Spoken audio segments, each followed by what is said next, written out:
আজকে আম্মুর সাথে আমার একটা কথোপকথনের গল্প শেয়ার করি।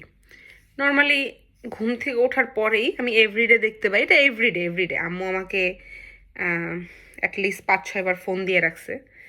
এটা আমি খুব এনজয় করি। ফার্স্ট অফ অল, যে ঘুম থেকে উঠে আম্মুর মেসেজ দেখতে পাই, আম্মুর ফোন দেখতে পাই। তো নর্মালি আম্মুর সাথে আম্মুকে ভিডিও কলে রাখি। আমি বাসার সব কাজগুলো করা শুরু করি। বাসার কাজ, বাসায় তারপর আজকে কি কি রান্না করব সব কিছু আম্মুর সাথে কথা বলি আর করতে থাকি। তো আম্মু কথোপকথনের মধ্যে নর্মালি থাকে না, বলে না আমি অমুকের ভিডিও অনেক দেখি, তমুকের ভিডিও অনেক দেখি, অনেক ভালো লাগে ওদের ভিডিওগুলা, এরকম বলে। তো আজকে আমি আম্মুরে বলতেছি, নর্মালি আম্মুর ফেভারেট ব্লগার ছিল একজন ইন্ডিয়ান একটা মহিলাটার নাম আমি এক্স্যাক্টলি মনে নাই, তার ব্লগ আমি ভাবে কখনো দেখিও নাই। তো সে হইতেছে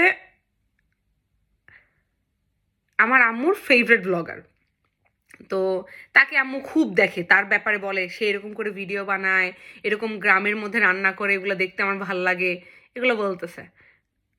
তো আম্মু আমার আজকে বলতেছে এখন আর কারো ব্লগ ট্লগ দেখি না, এখন কারো ব্লগ দেখতে আর ভালো লাগে না। আমি বলছি, কেন আম্মু তোমার এখন ব্লগ দেখতে ভালো লাগে না কেন? তোমার ফেভারিট ব্লগার কে এখন? আম্মু উইদিন আ সিঙ্গেল সেকেন্ড আম্মু বললো কি, আমার এখন ফেভারিট ব্লগার হইতেছে জান্নাতুল জিলান অন্তি, ওর ব্লগ ছাড়া আমি কারোর ব্লগ দেখি না। ভাই বিশ্বাস করেন, আমি এত শরম পাইছি। নর্মালি আমি সচরাচর আশিকও আমার কোনোদিন এরকম করে বললাম, এত শরম পাই না। এই কথাটা বলার সাথে সাথে আমার মনে হচ্ছে আমি লাল হয়ে গেছি। আমার এরকম লাগতেছিল যে আসলে আমি এটা এই জন্য আপনাদের সাথে শেয়ার করলাম, জাস্ট বিকজ সামটাইমস আপনারা অনেকে আমাকে বলেন যে আপু আপনার এখান থেকে আমরা কি শিখতে পারি। আপনাদেরকে আমি সবসময় বলি আমার এখান থেকে আপনারা কিচ্ছু শিখবেন না। আচ্ছা, এর থেকে কি বড় শিক্ষা হইতে পারে? আপনাদের জীবনে দুঃখ, আমার ব্লগ দেখলেন, আপনারা হাসলেন, এর থেকে খুশির আর সংবাদ কিছু হইতে পারে? যদি এত শিক্ষার দরকার হয় তাহলে তো আইএলসের কোর্স করতে পারেন, আয়মান সাদিক ভাইয়ের 10 মিনিটস স্কুলের কোর্স করতে পারেন, ক্লাসেসগুলো করতে পারেন। আরও বেশি উচ্চ শিক্ষার দরকার হলে লন্ডনে চলে আসবেন, আমেরিকা চলে যাবেন, আরও ইউরোপ কান্ট্রিতে যাবেন, আরও অন্যান্য কান্ট্রিতে যাবেন।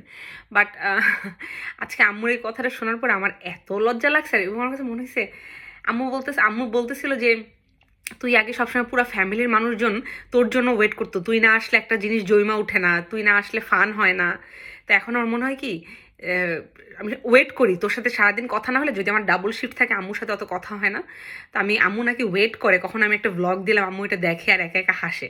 আর আম্মু দেখবেন আমার মোস্ট অফ দ্য ব্লগে আম্মুর কমেন্টগুলো থাকে এরকম, আমার কলিজার টুকরা, মানে আম্মু যতটুকু লিখতে পারে, আম্মু অনেক বেশি কথা লিখতে পারে না, টাইপিং করতে পারে না, বা যাই হোক একটু প্রবলেম হয়।